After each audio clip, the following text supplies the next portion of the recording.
Halo guys, apa kabar semuanya? Semoga teman-teman dalam keadaan sehat-sehat saja. Pada video kali ini, saya masih membahas mengenai fungsi standar yang biasa digunakan. Tapi pada video kali ini, fungsi-fungsinya itu lebih terfokus ke fungsi pada tipe data tanggal ya. Oke, kita langsung mulai saja. Fungsi yang pertama adalah getDate. GetDate ini berguna untuk mendapatkan tanggal dari server. Oke, seperti ini ya contohnya. Lalu fungsi yang kedua itu ada lagi dateAdd. DateAdd ini digunakan untuk menambahkan tanggal ya.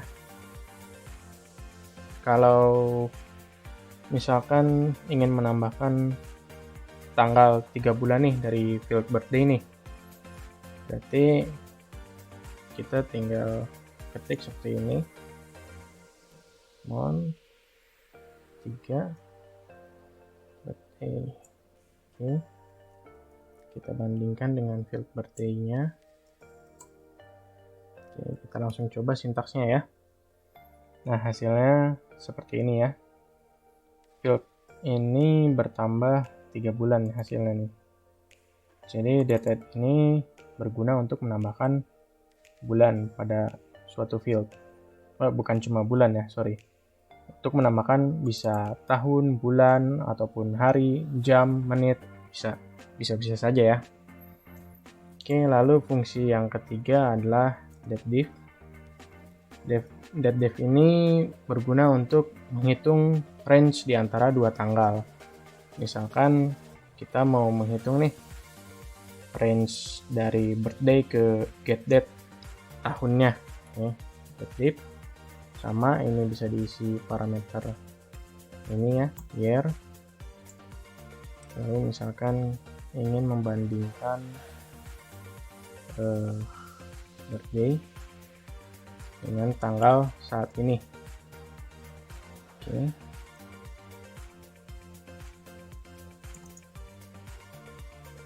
Langsung coba saja ya. Nah, hasilnya seperti ini ya.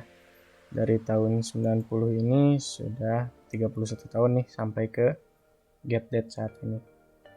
Oke, untuk dateAdd dan dateDiff ini parameter pertamanya itu bisa year, month, bisa juga day, bisa hour, dan bisa minute ya.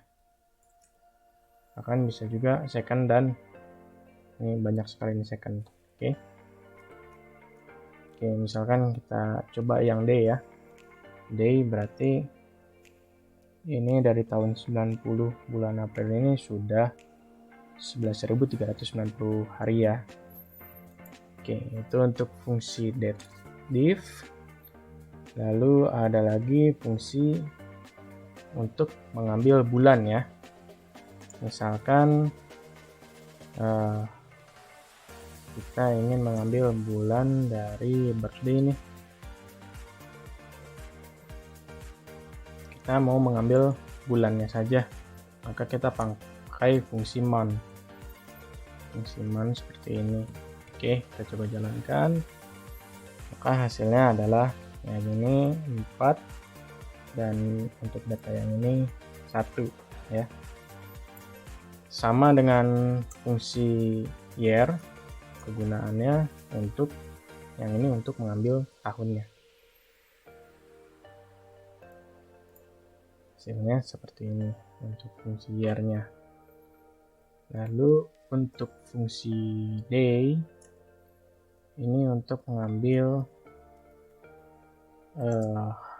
harinya ya. Nah, harinya seperti ini. Oke. Lalu untuk datename, kalau datename ini untuk mengambil ini ya, nama hari, nama lagi ya, ada nama bulan. Oke, kita coba yang hari dulu ya. Misalnya weekday ini, kita lihat nih tanggal 30 April di tahun 90 ini hari apa sih? Oh, ternyata hari Senin. Oke, Sekian dulu untuk video kali ini. Saya harap ilmu ini bermanfaat untuk teman-teman semua.